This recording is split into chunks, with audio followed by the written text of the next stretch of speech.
Asa dapit maayo mga lagad? Simbahan sa Ginoo o dito ta mga lagad sa simbahan nga tinukod ra sa tawo? Tabag mo, please. Ang Katoliko, dakong respeto sa mga balaan, kay gitawag na mugsan. Kamo, wala siguro mo respeto galing. Bisan san, dili mo mutawag. May tama ka. Brad, unsa magi mi kasulti may tungod anang pagkaon gyud sa baboy?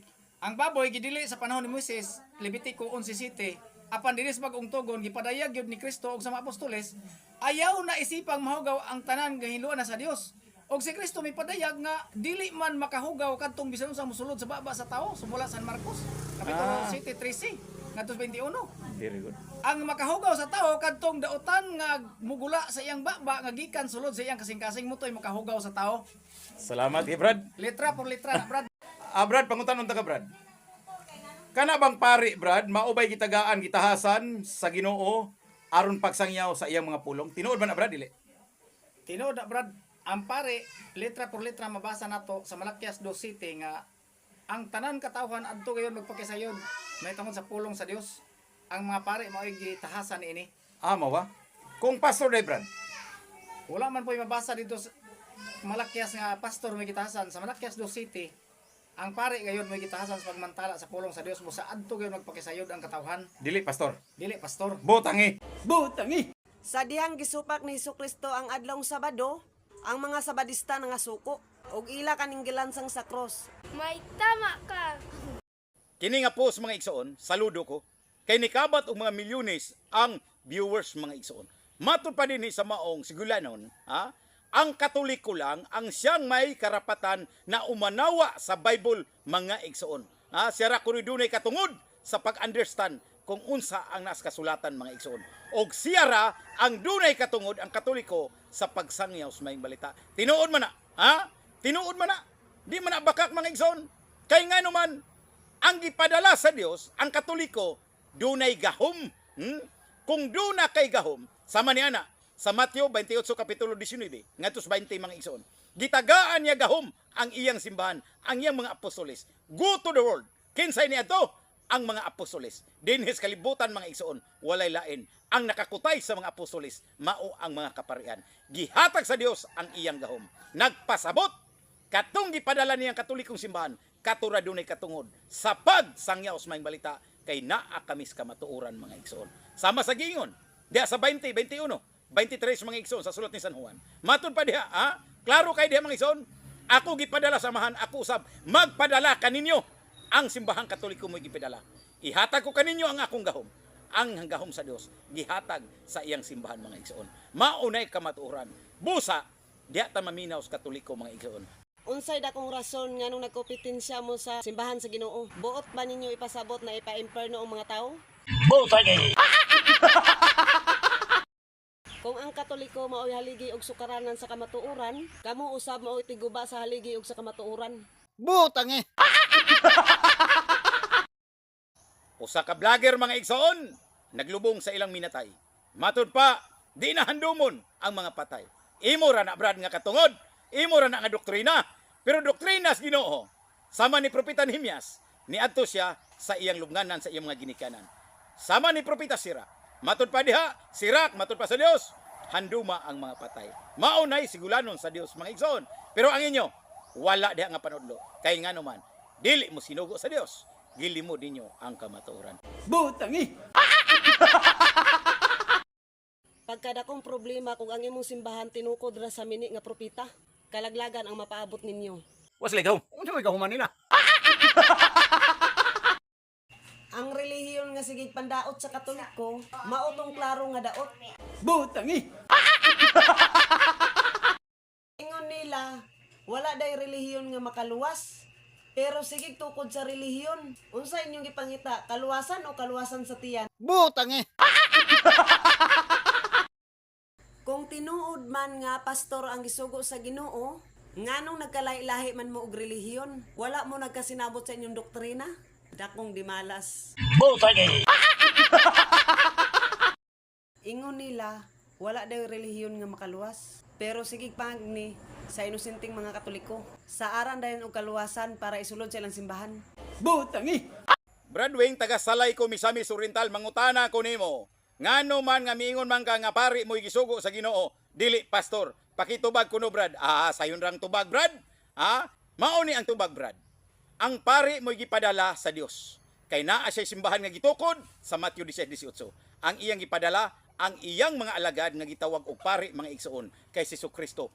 Pari ang mag-alagad kaniya, pari usab. Matod pa dias binadayag 1:6 mga igsoon. Pues ang tubag pari gayod ang gisugo mga igsoon.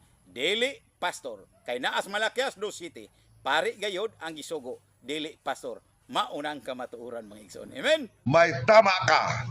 Wala ba mo kabantay mga igsoon?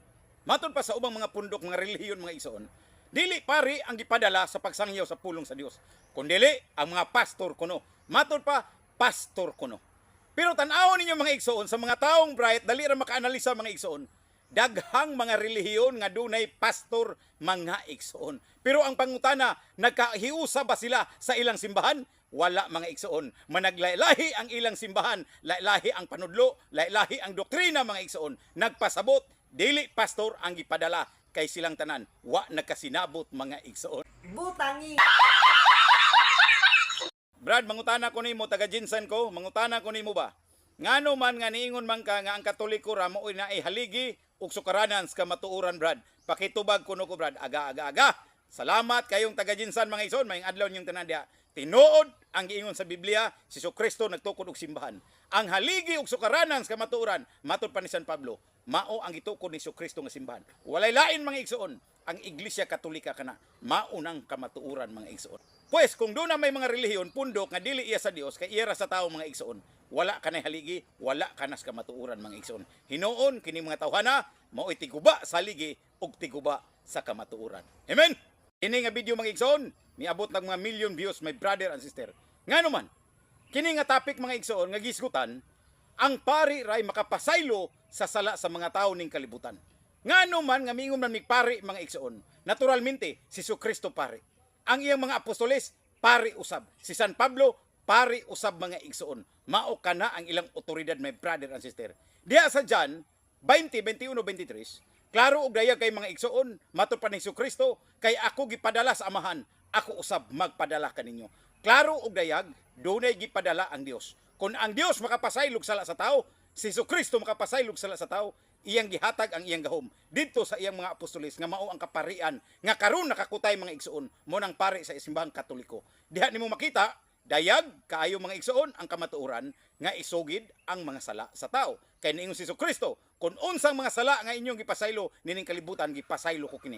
Apan kung di nyo pasayloon, di ko usab kini pasayloon. Kitams, dunay gahom ang iyang mga apostoles sama sa pari mga igsoon kay maoy gitagaan og gahom aron mapadayag ang kamatuoran mahitungod sa kapasayloan sa sala mga igsoon. Amen. May tama ka. Tagadulag ko brad, Butuan City mangutana ko nimo, kinsa gyud ang makapasaylo sa sala sa tao? Ang pare o ang Dios? Patsada nga pangutana mga igsoon. Salamat kay mga igsoon atong tubagon ang iyang pangutana. Mayong adlaw niyo diha sa Tagadulag Butuan City, labi na sa Tungaw Butuan City mga igsoon, mayong adlaw niyong tanan diha.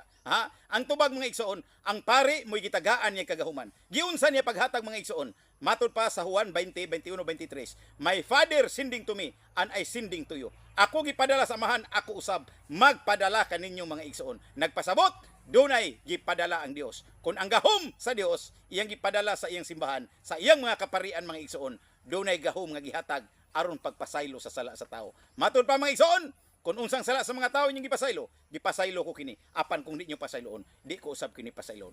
Mga igsoon, ang makapasaylo sa sala sa tao sa ngalan ni Kristo usa ka Dios mga igsoon. Pero doon na siya gipadala ang iyang mga kaparian, mao na representative mga igsoon. Aron ang tanang sala sa mga tao nining kalibutan mapasaylo. Mao na kamatuoran. May tama ka. Taga Masbate ko bro, kinahanglan pa ba nga iselebrar ang Valentine's Day? Kung adlaw ni Valentino bro, agay, patsada nga pangutana, mayong adlaw kamo diha sa taga Masbate mga igsoon. Ang tubag, kinahanglan gayod sa simbahang Katoliko. Kay si Valentino mga igsoon, mo'y model sa Katoliko mga igsoon. Maunay kamatuoran.